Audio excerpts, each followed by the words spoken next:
welcome to this week's Heads Up video update.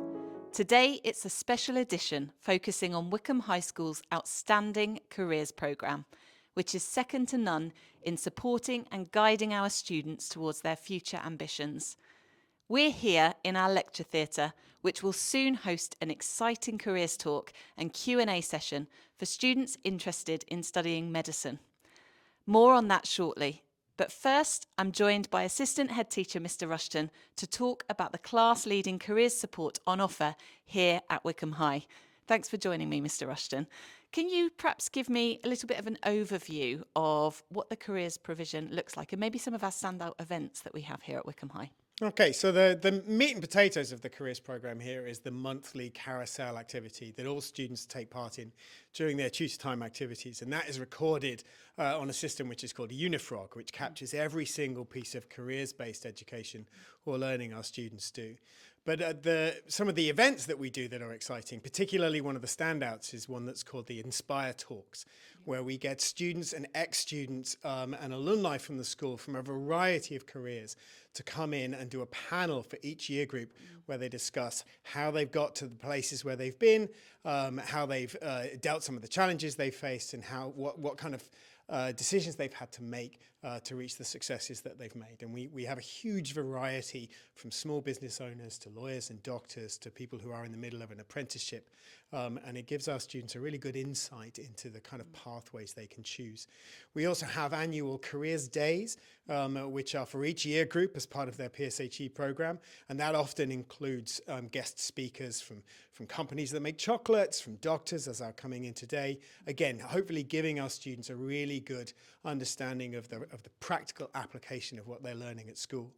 And then some of the other highlights are we do the ed visits. So, for example, we take all of Year 10 on an ed visit to Oxford Books, where they look at the race car workshop that they've got there, and they've got robotics laboratories. There's a very memorable robotic dog that they work with at Oxford Books, and they do a rocket car competition as well. So we've got a huge variety of activities and events taking place.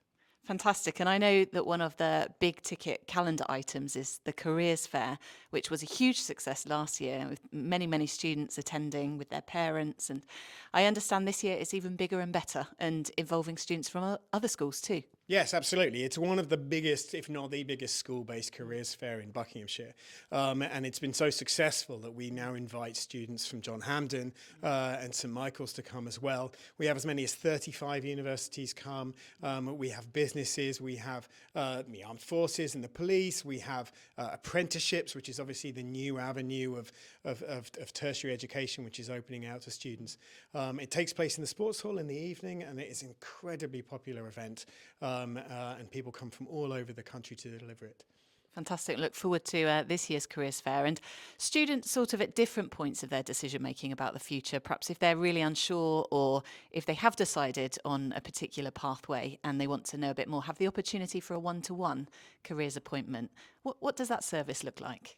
Okay, so we have our own careers lead, an advisor called Maria Spiteri, and she has a base of operations next to the library, the Wainwright Learning Centre. She has her own careers library, and she is able to tailor advice very specifically to what our students need. She is part of a network, a skills hub within Buckinghamshire, and keeps abreast of all the main changes that are happening in the arena of careers.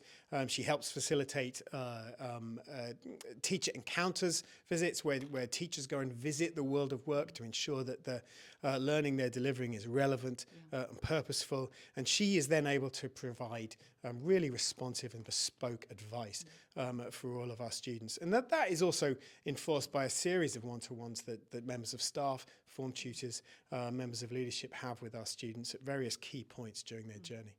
Fantastic. And if students want one of those one-to-one appointments, they just need to pop in and see Miss Spiteri and book one in. Yeah, absolutely. She's one of the most friendly and approachable members of staff at Wycombe High, and she's always down at the library helping out there or working with Miss Ashwin or Miss Goddard or in her office. Lovely. Well, thank you so much, Mr Rushton. It sounds like an absolutely fantastic and very comprehensive programme.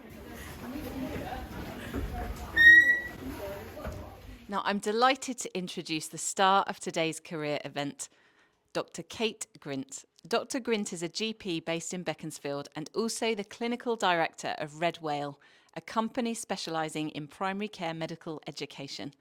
She's here today to inspire our students interested in pursuing a career in medicine.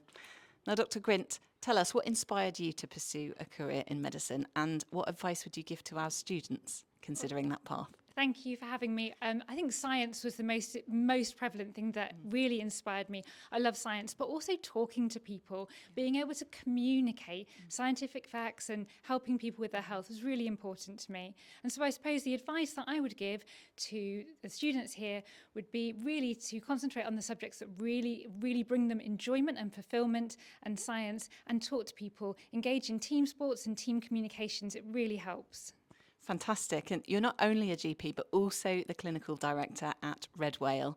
How do you balance both of those roles, and what excites you most about the work that you do?